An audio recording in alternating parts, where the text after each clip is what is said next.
मज़ाहिर मेरे हालात बड़े ख़राब ने। बस बीमार मैं रहना वा, फालिज मैनू होया है, बीवी की तबीयत खराब है और पत्थरियाँ ने, तो वो वजह कोई पैसा पूसा जो दवाइयाँ सी लग जाता तो सौदा एक दिन लाना दूसरे दिन नहीं मैं लाता। ऐसा हिसाब किताब नहीं बन रहा ना रोटी का पानी का कुछ। दो दिन फाके रहीदा है, रोटी नहीं पकती। 5 बेटियां ने मेरिया, इतों किलो आलू ले लेना, पा चने ले लेना वा, तो इस तरह इमली ले आना थोड़ी जी, तो थोड़े आलू बुखारे लिया के तो थोड़ी लाटरी लूटरियाँ रखियां बच्चों दी।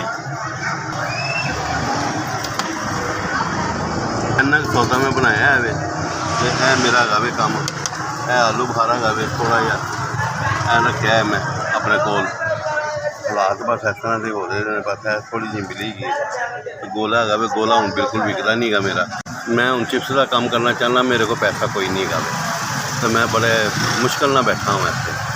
तो मेरे को इन्ना समान नहीं गा कि जो मैं समान लैके आना मैं, अपना चूल्हा लैके आना मैं, तो सिलेंडर लैके आना, बकाया आलू शालू जो कुछ भी गवे, घ्यो गैस।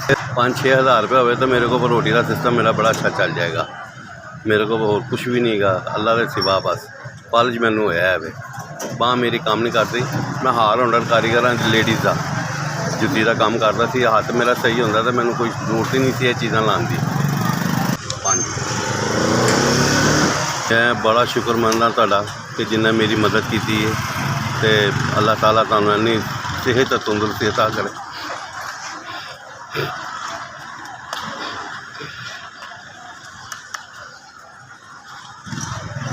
मैनू अल्लाह ने बहुत कुछ दिता,